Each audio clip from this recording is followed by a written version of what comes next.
한국만큼 드라마 좋아하는 나라도 없을 겁니다. TV를 켜면 공중파에서 아침부터 저녁까지 드라마를 볼 수 있는 나라. 일명 드라마 왕국이죠. 뭐 물론 그 덕분에 한류를 수출하는 이 국가, 문화국가라는 건데요.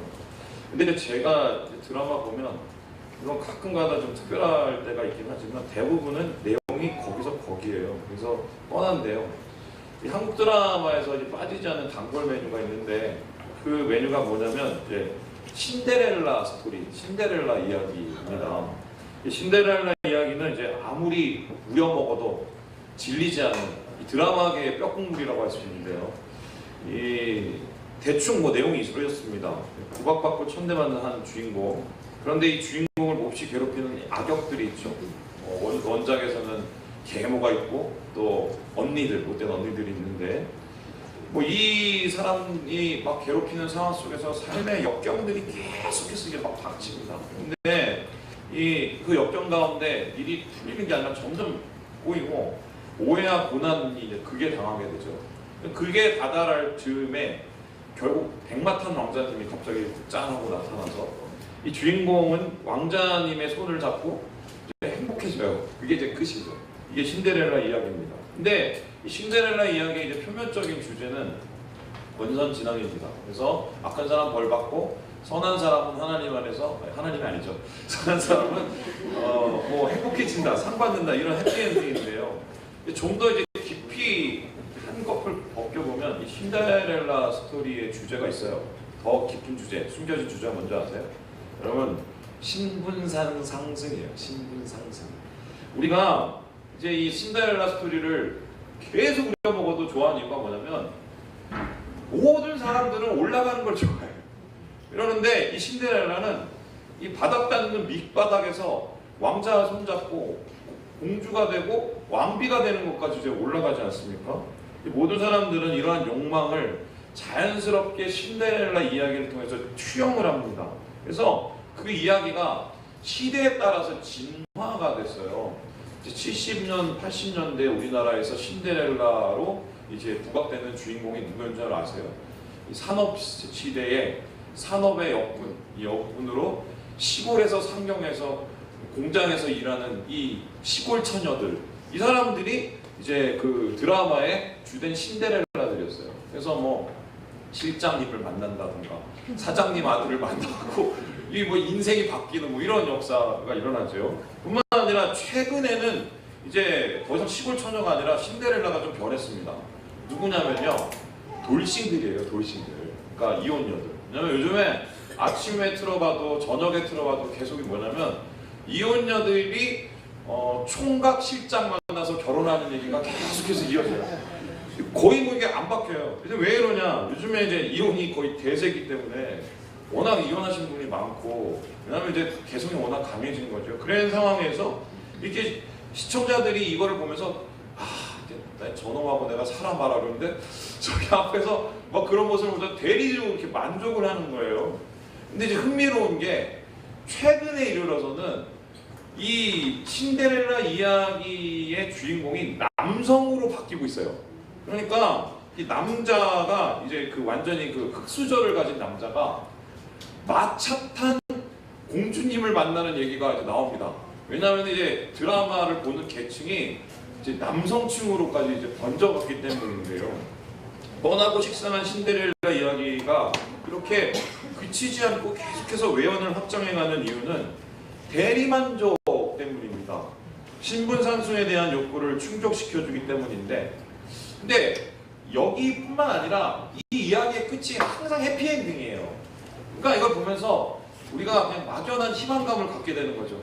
기분 좋게 어려움과 갈등이 없는 완전한 기쁨, 해피엔딩만 있는 이야기를 보면서 잠시라도 현실의 괴로움을 잊는 게 아닌가, 저는 이렇게 생각을 해요. 왜 갑자기 저 목사가 드라마 얘기를 설교 가운데 합니다. 저는 사실 이제 오늘 드라마 얘기를 하려는 게 아니라 신앙에 대한 얘기, 믿음 생활에 대한 얘기를 하고 싶어서 그래요. 이 교인들 중에 상당수가 신앙 생활을 신데렐라 이야기로 착각하시는 분이 많아요. 무슨 소리냐? 실제로 예수 믿고 신앙생활하는 거하고 신데렐라의 이야기하고 비슷한 점이 꽤 많아요. 구원받고 그리스도인이 되는 것은 이 신데렐라 스토리하고 비슷한 구조가 있는데요. 인간이 죄악에 찌들려서 밑바닥 삶을 살고 있지 않았습니까? 사단이 우리의 계모고 악한 영이 우리를 괴롭히는 언니들인데요. 이러한 인간 삶을 무너뜨리고 피폐되는 삶이 황폐되어 갈 쯤에 우리 백마탄 왕자님이신 예수님이 등장합니다. 정확하게 표현하면 백마탄 왕자님이 아니라 나귀탄 왕자님이시죠. 나귀탄 예수님께서 등장하셔서 죄 가운데 있는 인생에 찾아오셔서 구원의 손길을 내미십니다. 그 손을 잡을 때 우리 믿는 사람들은 의와 생명으로 초대를 받게 되지요. 인간은 더 이상 죄의 노예가 아니라 예수님의 십자가의 생으로 자녀가 되는, 하나님의 자녀가 되는, 왕의 자녀가 되는 신분 상승이 이루어집니다. 구조 굉장히 비슷하죠. 그런데요, 문제는 신데렐라 이야기와 우리의 구원 이야기, 신앙생활 이야기는 좀 차이점이 있어요. 여기서부터인데 결말이 달라요. 결말이 달라요. 신데렐라는 왕자 손 붙잡고 그 다음에 그냥 계속해서 행복해집니다. 그래서 더 이상 쓸 게 없어요. 그 후로 행복하게 살았어요. 근데 우리의 이야기는 뭡니까? 예수님 손 붙잡고 구원을 받고 그 후로 행복하게 살았어요 라고 하고 싶지만 현실이 좀 안 받쳐줘요. 솔직히 한번 생각을 해보세요. 여러분 가슴에 손을 얹고 한번 생각을 해보세요. 행복하세요? 예수 믿어서 행복하십니까? 예수 믿어 살아가는 게 너무 행복해서 아침에 일어나서 와 하나님 오늘도 새날을 주셔서 너무 감사합니다. 기쁨과 행복함으로 내가 오늘 살아보렵니다. 이런 분이 있어요? 여기? 좀 심각하네요. 솔직히 그러고 싶죠. 그러고 싶어요. 그런데 사실 우리는 예수님 안에서 구원받은 백성인과 동시에 세상을 살아가야 되는 험한 세상 속의 그리스도인이에요. 그렇다면 우리에게 주어지는 것은 천국의 유업을 받을 뿐만 아니라 세상 속에서의 힘겨운 삶을 경험하고 살아가야 된다는 것입니다. 이것이 문제인데 제가 죄송한 말씀이지만 솔직히 목사인데도요 때려치고 싶을 때가 진짜 많아요. 예, 그리고 막 도망가고 싶을 때도 되게 많아요.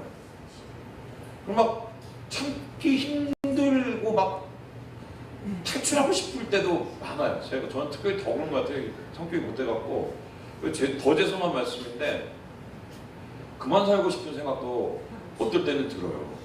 그래서 하나님 앞에 이렇게 기도를 해서 기도가 참 안 좋은 기도인데 지금 그런 기도 하지 마세요. 하나님 천국에 빨리 데려가 주세요. 이런 거 하지 마세요.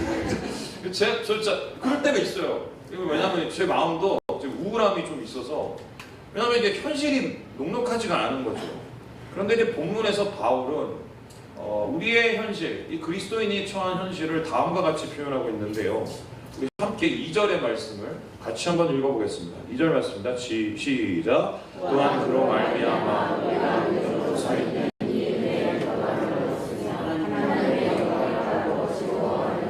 여러분 오늘 바울이 선포를 합니다. 우리가 예수님의 구원을 통해서 은혜에 이르렀다. 우리가 지금 있는 곳은 은혜의 문을 열고 은혜 속에 들어왔다는 거예요. 그런데 은혜 속에 들어왔는데 지금 우리가 무엇을 하고 있냐면 하나님의 영광을 소망하고 지금 기뻐하고 있다라고 얘기합니다. 그렇다면 한번 생각을 해보세요. 영광을 소망한다, 영광을 바라본다는 것은 지금 영광에 들어간 겁니까? 아니면 영광에 들어가려고 걸어가고 있는 겁니까? 전자예요, 후자예요? 후자지요. 아직 못 들어간 거예요. 그렇다면은 이 문 앞에 서서 우리가 지금 어떻게 보면 은혜와 영광 사이에 이 중간 사이에 지금 있는 거예요. 지금 걸어가고 막 있는 거예요. 은혜로 영광을 향해서 나아가고 있는 것입니다. 근데 여기서 우리 말하는 은혜라는 것은 헬라어로 독사예요. 이게 뱀이 아니라 독사라는 건데 이 독사의 이 원어적 뜻이 뭐냐면 빛입니다. 빛. 그것도 큰 빛을 뜻합니다. 특별히 하나님의 영광은 어둠을 몰아내는 영원한 광채인데요. 우리가 하나님의 영광을 바란다는 것은 이 하나님의 형상, 그러니까 죄 때문에 잃어버린 영광의 빛, 그 옷을 우리가 다시 입기를 소망한다는 뜻이에요. 잃어버린 하나님의 소망, 형상을 회복한다는 것인데, 그런데 이런 잃어버린 하나님의 영광은 하루아침에 회복되지도 않고 찾아지지도 않습니다. 빛을 찾기 위해서 어둠을 뚫고 나가야 돼요. 하나님의 영광에 이르기 위해서 험한 세상을 뚫고 나가야 됩니다. 그런데 그리스도에 있는 세상 가운데, 어둠 가운데 산다는 이유로 세상을 사는 것도 힘든데 거기에다가 환난까지 당해요. 예수 믿는다는 이유로 어려움을 당합니다. 안 그래도 힘든 세상인데 말이죠. 지난주에 한 청년한테 밤늦게 12시가 넘어서 연락이 왔어요. 목사님 주무세요? 왜? 딱 저한테 이렇게 얘기하더라고요. 너무 힘들어요. 너무 힘들어요. 이 친구가 지금 취업한 지 2년 차인데 어렵게 막 진짜 시험 준비해갖고 좋은 회사를 들어갔어요. 근데 이제 되게 힘든 거예요. 그래서 뭐가 힘드냐 그랬더니 아침에 새벽 6시에 나가서 저녁 11시 반에 들어오는 거예요. 뭐 잔업과 잠부가 많으니까 일단 몸이 너무 힘든 거예요. 근데 두 번째 뭐가 힘드냐 그랬더니 상황이 너무 힘든 거예요. 주변에 있는 사람들은 다 뭐 하냐면은 술 먹고 여자 찾고 또 도박하고. 근데 얘는 신앙이 있잖아요. 그렇게는 못하잖아요. 휩쓸리지 못하잖아요. 그러면 신앙으로 이러한 힘겨움을 감당해 나가야 되는데 이 친구가 제일 힘든 게 뭐냐면 마음속에 이 구원의 기쁨과 이 소망이 점점 사라지는 거예요. 그러니까 막 너무 막 몸도 힘들고 지치고 주위는 엉망이고 막 이러는데 이거를 막 뚫고 나갈 수 있는 능력과 힘이 없는 거예요. 막 침체가 찾아오고. 그래서 제가 마음이 너무 아프더라고요. 왜냐면 뭐 제가 지금 뭐 직장 생활을 하는 게 아니잖아요. 그 아픔을 어떻게 알겠어요, 제가. 그 생존 경쟁 뛰는 거 어떻게 알겠어요. 그냥 어떻게 뭐 할 줄 알아서 야 힘내 내가 기도해 줄게 뭐 이 얘기밖에 제가 못했거든요.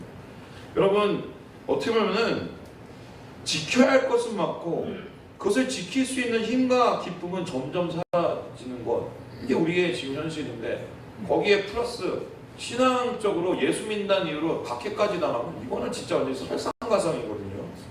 아마 우리 가운데 그런 힘겨운 싸움하고 계시는 분들이 있을지 모르겠어요. 그런데 오늘 본문에는 영광과 은혜 사이에서 이런 힘겨운 싸움을 하고 있는 그리스도인을 향해서 바울이 이렇게 위로를 하고 있습니다. 우리 함께 3절의 말씀을 같이 한번 읽어보겠습니다. 3절 말씀입니다. 시작. 다만 이뿐 아니라 여러분 이게 기가 막힌 말인데 환난은 부정적인 얘기잖아요. 만나기 싫은 것이잖아요. 그런데 오늘 환난에 대해서 지금 바울이 뭐라고 했냐면 나는 환난 중에도 즐거워한다라고 얘기했습니다. 여기서 이제 환난이라는 이 단어가 뭐냐면요, 이게 억압, 그 다음에 주위에서 오는 압박을 뜻해요. 지금 이제 바울은 예수 믿는다는 이유로 압박을 막 당하고 있는 거예요, 고통을. 그런데 이러한 이 압박을 당하고 있는 이 이야기가 어떻게 이러냐면 압박 속에서 괴로워한다고 얘기하는 게 아니라 즐거워하고 있다라고 얘기합니다. 근데 이 즐거워한다는 표현을 다른 식으로 얘기하면 자랑한다, 기뻐한다로 번역할 수 있습니다. 그런데 여기서부터 되게 중요하니까 여러분 잘 들어보세요. 이 즐거워한다라는 단어와 그 다음에 이 환난이라는 이 단어 사이에 원문에 보면은 한 전치사가 있어요. 이게 뭐냐면 n이라는 전치사예요. 근데 이 n이라는 헬라어 전치사가 어떤 뜻을 가지고 있냐면 두 가지로 해석을 할 수 있는데, 하나는 무엇 안에라는 이 뜻과 두 번째 뭐냐면 무엇을 이라는 거예요. 근데 전통적으로 이때까지 해석해왔던 건 뭐냐면 무엇 안에로 해석을 했습니다. 그래서 나는 지금 환난 안에 있는데 즐거워한다라고 해석을 했고, 개역개정 성경에도 그렇게 해석을 하고 있어요. 근데 이렇게 해석을 하면은 좀 되게 거리감이 있는 해석이 돼버려요. 아, 저 사람은 바울이니까 다르지. 바울이니까 구원만 믿고 막 믿음도 장난이 아니고 그러니까 저렇게 힘겨워도 이겨내는 건데 나는 안 돼요. 나는 지금 환난 중에 있는데 나는 도저히 기쁨도 안 나고 즐거워. 바울이니까 하는 거야. 이렇게 얘기로 지어지면 거리감이 있는 고백이 되어버립니다. 그래서 이제 현대 신학자들이, 성경학자들이 이 부분을 다른 식으로 해석을 하기 시작하는데, 이 n을 무엇 안에로 해석하는 게 아니라 무엇 을로 해석을 하시기 시작했어요. 그래서 무엇 을로 해석을 하면 어떻게 되냐면요, 이렇게 해요. 환난 가운데 즐거워한다가 아니라 환난을 자랑한다라는 뜻이 돼요. 그래서 새 번역에는 이렇게 얘기하고 있는데, 우리 한번 같이 새 번역을 읽어볼까요? 시작! 그뿐만 아니라 우리는 환난을 자랑합니다.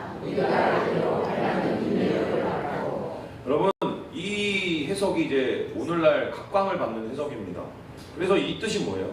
환난이 힘들고 어려운 게 사실인데 어떤 이유가 있어요. 그 이유를 이제 설명하겠지만, 그 이유 때문에 내가 환난을 내가 자랑으로 한번 삼아 보련다 이러면서 이를 쫙 물고 있는 거예요, 환난 앞에.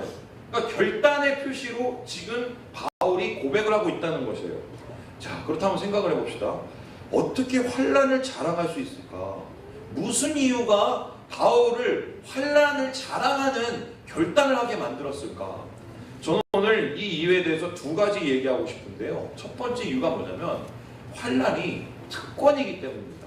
우리 함께 따라해볼까요? 환난은 특권이다. 무슨 뚱딴지 같은 소리인가?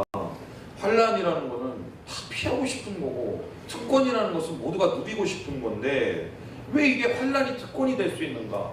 여러분, 이유는 간단해요. 생각을 해보세요. 바울이 말하는 환난, 이 뜰립시스라는 단어는 세상 사람들이 겪는 어려움을 말하는 게 아니에요. 세상 사람들이 살면서 어려움을 당하는 거는 그거는 삶의 질고와 삶의 힘든 일일 뿐이에요. 그런데 바울에게 있어서 이 환난은 뭐냐면 예수 믿기 때문에 당하는 고난입니다. 그렇다면 이 말을 뒤집어 보면 뭐예요? 내가 지금 힘들어한다, 내가 지금 어려움을 당한다, 내가 지금 신앙 때문에 지금 박해를 당한다는 뜻은 뭐예요? 제대로 믿고 있다는 거예요. 그리스도인이기 때문에 환난을 당합니다. 아니, 저는 똑같이 잘못을 했는데도 쟤는 그냥 아무 일도 없고 그냥 넘어가는데 왜 나는 이렇게 맨날 막 좀만 잘못하면 막 힘들고 막 또 아니면 막 좀 믿어보려고 하면 더 어려워지고 왜 이래? 그러면 예수 믿고 있다는 거예요. 또 뿐만 아니라 내 신앙생활 하려고 하는데 막 하나님 도와주시지도 않고, 나 하나님 사랑 막 전하려고 하는데 도와주시지도 않고. 여러분, 영혼이 살아있다는 뜻이에요. 영혼이 살아있다는 뜻. 사단은요, 신앙이 없고 마음속에서 예수님을 믿는 사랑이 없는 사람은 건들지도 않아요. 환난과 어려움을 자꾸 우리에게 당하게 된다는 것은 내 안에 주님 사랑하는 마음, 내 안에 예수님 믿는 마음, 내 안에 예수 때문에 살아가려는 그 결단이 있다는 증거라는 것입니다. 여러분, 그래서 환난에 대해서 오늘 바울이 이렇게 얘기를 하고 있어요. 우리 골로새서 1장 24절 말씀을 같이 한번 읽어보겠습니다. 시작! 나는 이제 너희를 위하여 간구를 구하고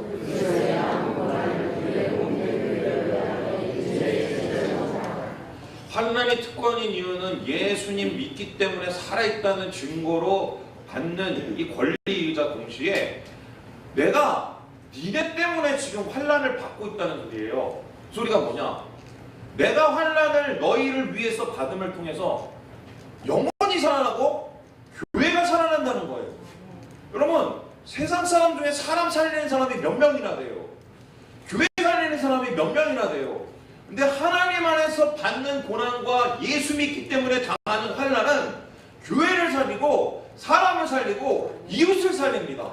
우리가 환난이 특권인 이유가 무엇인가요? 예수 믿기 때문에, 예수의 사명을 이루기 때문에 우리는 환난을 자랑하고 환난을 우리의 권리로 우리가 결단할 수 있다는 것. 오늘 바울이 얘기해준 첫 번째 이유입니다.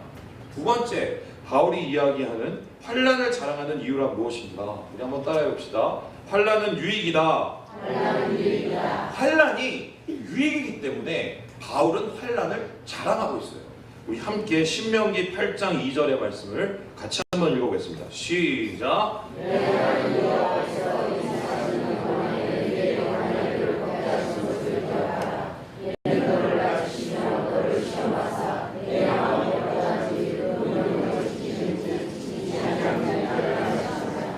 여러분, 이스라엘 백성들에게 광야 생활을 나타내는 이 모세의 이야기입니다. 여러분, 광야 생활은 말이 좋아서 하나님과 하는 생활이었지 솔직히 말해서 괴로운 시기, 환난의 시기였어요. 먹고 마실 건 있지요. 그런데 말 그대로 최저 생계였어요. 오죽했으면 애국으로 돌아가겠다고 사람들이 그렇게 얘기를 했겠어요.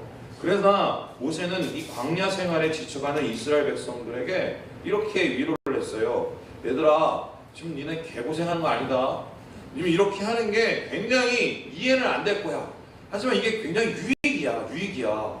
우리 이제 광야 생활하는 게 영혼의 열매를 맺어. 이렇게 얘기를 하고 있어요. 그러면은 모세가 말하는 환란의 유익인 이유, 환란의 열매라는 것은 도대체 무엇인가? 우리는 환란을 통해서 어떠한 기쁨을 누리게 되는가? 이에 대해서 이어서 신명기 8장 3절에 이렇게 얘기하고 있습니다. 우리 함께 읽어보겠습니다. 시작. 너를 낮추시며 너를 주게 하시며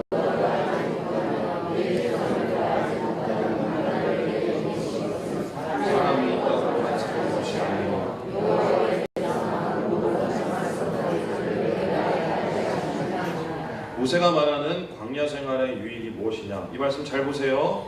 여호와의 입에서 나오는 말씀으로 사는 줄을 내가 알게 하려 하심이라. 그러니까 광야 생활을 통해서 얻는 유익, 환란의 유익이라는 건 뭐냐면 하나님 말씀으로 사는 법을 배우는 거예요. 여러분, 세상 속에서 사람들이 얘기합니다. 야, 내가 잘해서 이렇게 된 거야.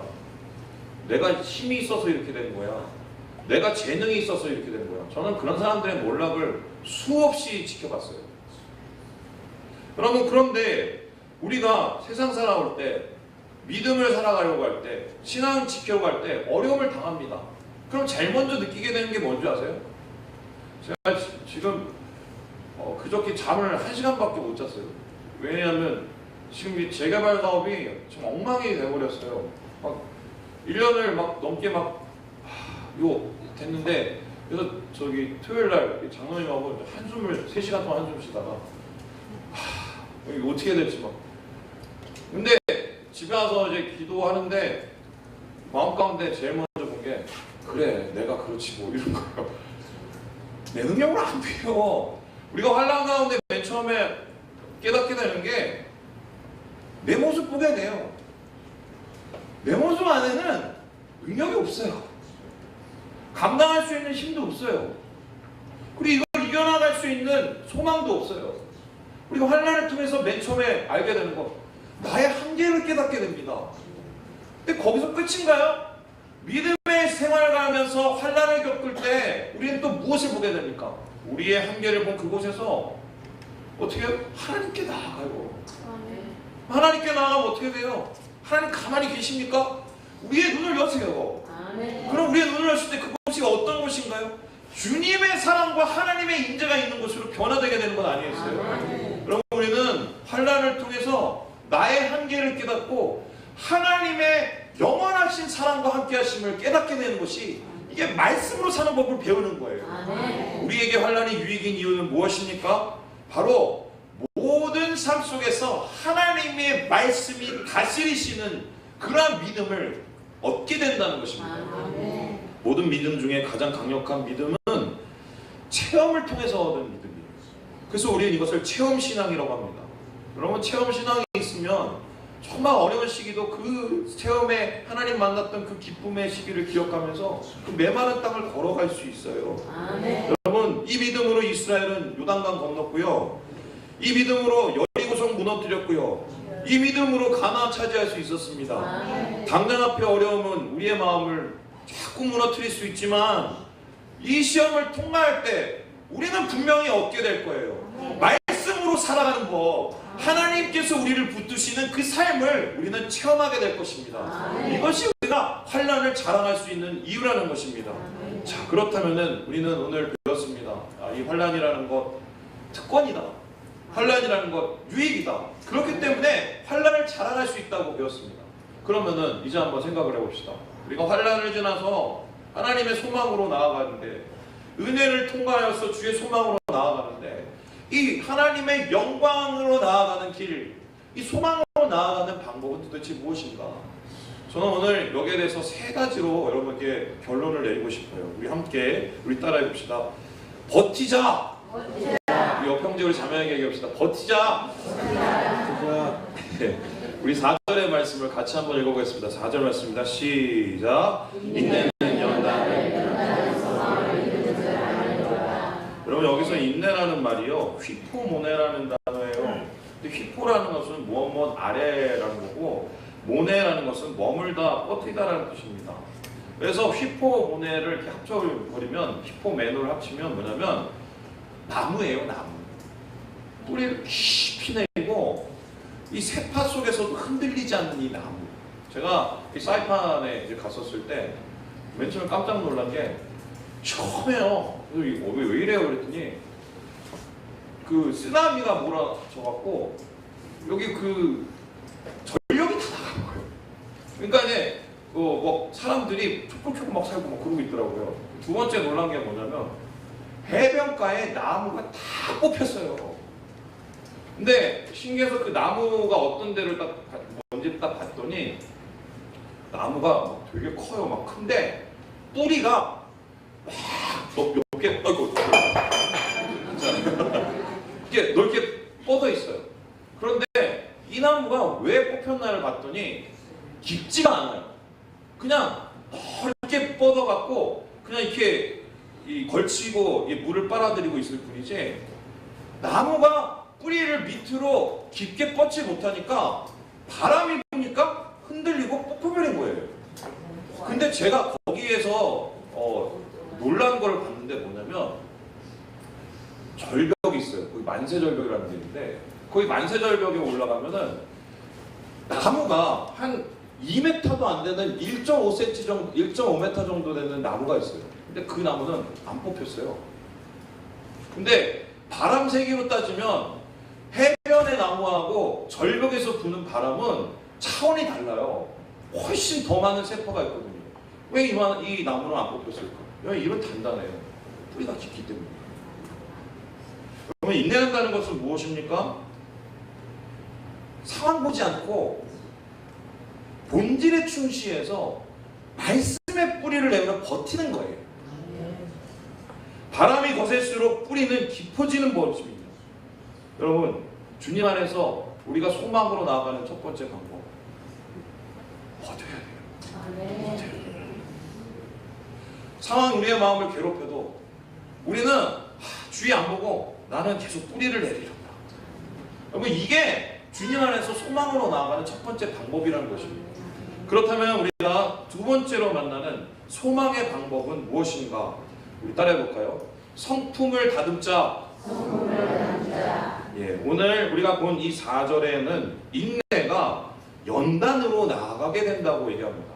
근데 제가 오늘 이 말씀 준비하면서 되게 놀란 거가 하냐면 저는 이제 예전에 이 말씀을 볼 때 어떻게 봤냐면 열심히 막 참다 보면은 막 닳고 달아갖고 뭔가 이제 내가 단련이 된다 뭐 이런 식으로 연단을 봤어요. 그런데 원어를 보니까 그 단어가 아니에요. 디모데전서 4장 8절에 보면 이런 말씀이 있어요. 육체의 연단은 약간의 유익이 있으나 경건은 범사에 유익하니 금생과 내생에 약속이 있느니라. 이런 말씀이 있는데 여기에서 말하는 육체의 연단이라는 것은 이 김나시아라는 단어인데 이건 훈련을 뜻합니다.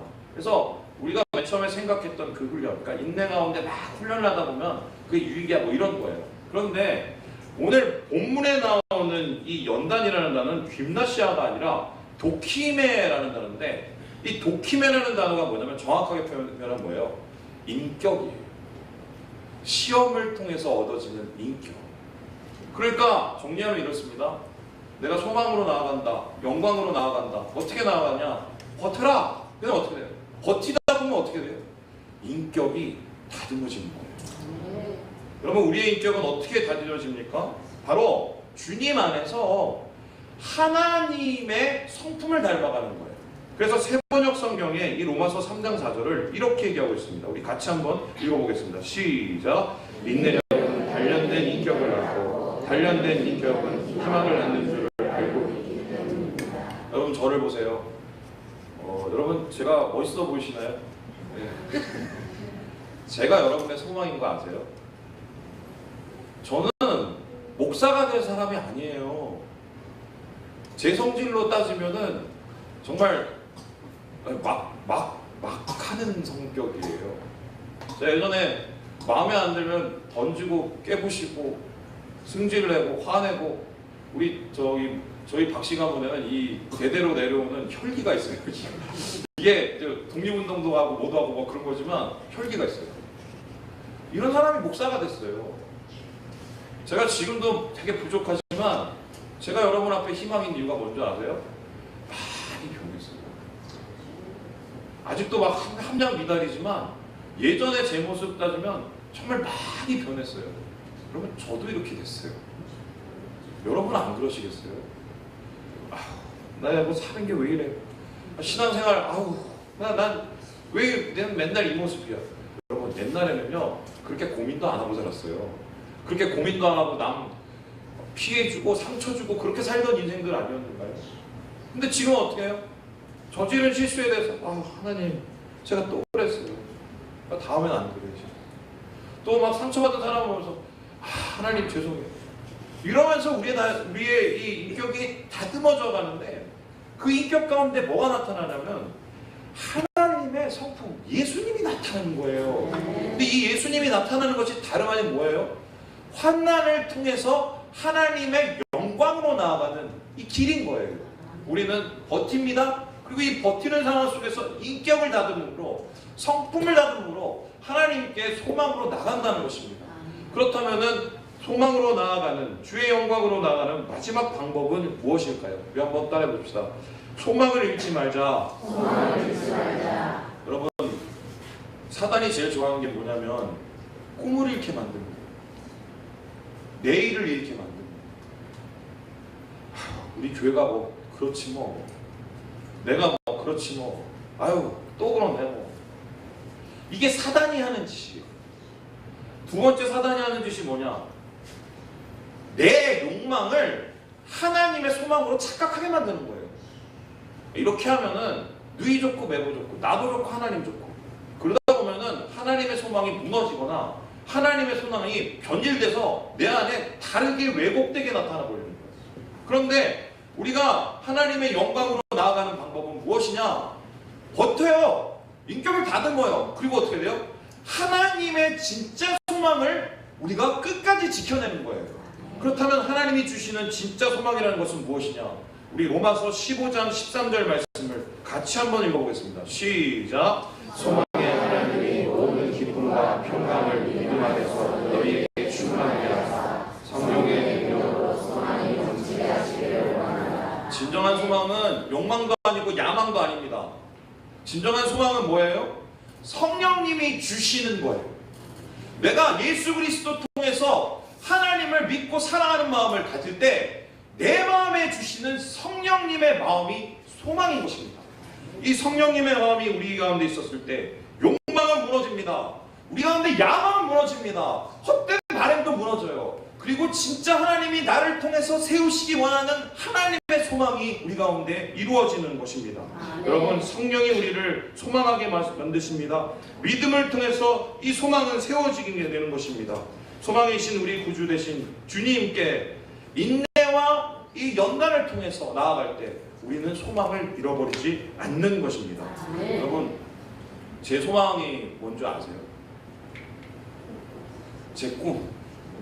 요즘 제 꿈은 딱 하나예요. 우리 교회가 살아납니다. 밤마다 막 이 생각을 하면 정말 눈물이 나요. 하나님, 우리 교회가 더 이상 손가락받지 않게 해주세요. 하나님, 정말 우리 교회가 진짜 하나님 교회가 되게 해주세요. 정말 우리 교회가 하나님 기뻐하시는 일을 할 수 있는 교회가 되게 해주세요. 정말 이렇게 정말 누구의 교회가 아니라 하나님의 교회. 나의 왕 대신 하나님의 왕이 되신 교회. 저는 그래서 하나님 앞에 음성을 드리려고 해요. 하나님, 제가 더 뭘 내려놔야 되나요? 제가 어떻게 더 깎여야 될까요? 하나님, 제가 어떻게 더 무너져야 될까요? 여러분, 이렇게 해서 당하는 환난이라면 전 100번도 받겠습니다. 우리 교회가 살아나기 위해서, 우리 교회가 하나님의 소망을 이루기 위해서 정말 영혼 살리고 세상 살리는 교회가 되길 저는 소망합니다. 아멘. 하나님께서 우리 가운데 이 소망으로 우리가 서기를 원하실 줄 믿어요. 하나님이 이 소망으로 하나 되기를 원하십니다. 이 사모음으로 우리가 하나님 앞에 세워질 때 주님은 우리 공동체를 소망의 공동체로 세우시고 죽은 자가 살아나고 갇힌 자가 자유케 되고 흩어진 자가 땅끝에서 돌아오는 그 하나님의 영광을 이루실 것입니다. 이 소망을 향해서 영광을 향해서 나아가시며 하나님의 은혜를 이루시는 우리 모든 성도님 되시길 주님의 이름으로 축원합니다.